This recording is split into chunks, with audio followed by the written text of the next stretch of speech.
So hi, this is Christian de la Huerta, and today we're going to speak about living heroically. What does it mean to be a hero in the 21st century? And so we're living in critical times, confusing times, times of dramatic change. We're witnessing systems implode in front of our very eyes, systems that are no longer sustainable. So dramatic change can be scary.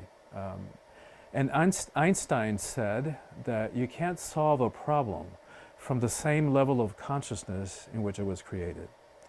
So when I look at the world today and look at the situation that we find ourselves in, the only way that I see that we're going to dig ourselves out of this collective hole is we have to think outside of the box. And to me, what needs to happen is a spiritual revolution. What is happening in many places around the world is a spiritual revolution where people are remembering, waking up to our real potential. So what does it mean to live heroically today when we don't have our horses hitched outside and the armors to wear and demons to slay, except the ones that are in here, the ones that have kept us in prison with limited beliefs, with misunderstandings that we took on at early life and the harsh, cruel self-talk. The way that we speak ourselves so meanly. So on a journey of heroism, one of the things that we do is go within. There's no way to get around that. No matter what ways we may be drawn to do that, we have to, whether it's a formal meditation or walking in nature, getting to know ourselves, dropping in, it's inescapable. That's one of the things that we must learn to do. Another thing that we do on the heroic journey is struggle with our lower nature, oftentimes called the ego.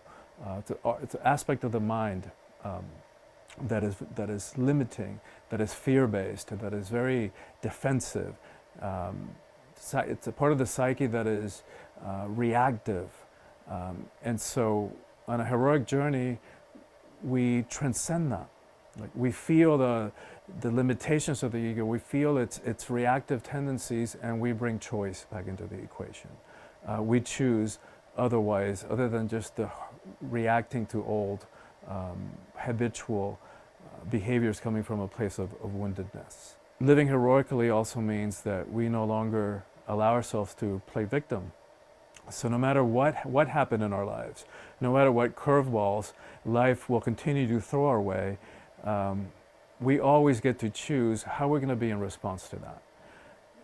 So never again do we get to use the poor me, woe is me, what my mother did, my father didn't do, what the teacher, the minister, racism, misogyny, homophobia, what the world did to me. No matter what's going on in the world, no matter what happened in our lives, we always get to choose how we're going to be in response to that. And that's the stuff of heroes. So living heroically also means that we forgive. And that we forgive even what feels unforgivable. Because as long as we're holding anyone over the flames of whatever they did or didn't do, and as long as we're holding them responsible for our state of being, forget it, we just gave our power away all over again. So forgiveness is ultimately for us and for our freedom. So in this program, we're going to practice how to forgive. We're going to talk about what it means to forgive, and we're going to practice putting that into play in our lives. So your first assignment on this journey of living heroically, is to make a list of people in your lives that, to you, embody being a hero. And this doesn't have to be just somebody who is saving their life, putting their life at risk, literally, like a fireman or a policeman or a soldier might do. Things that we typically think as heroic.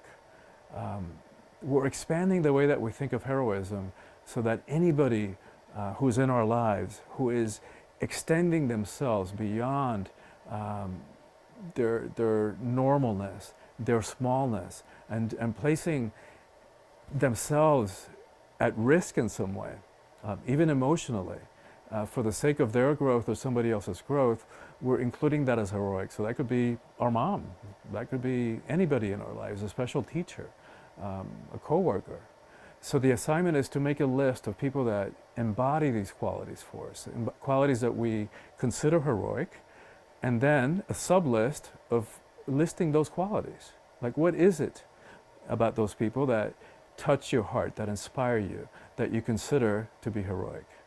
So thank you for participating in this program, and remember, just breathe.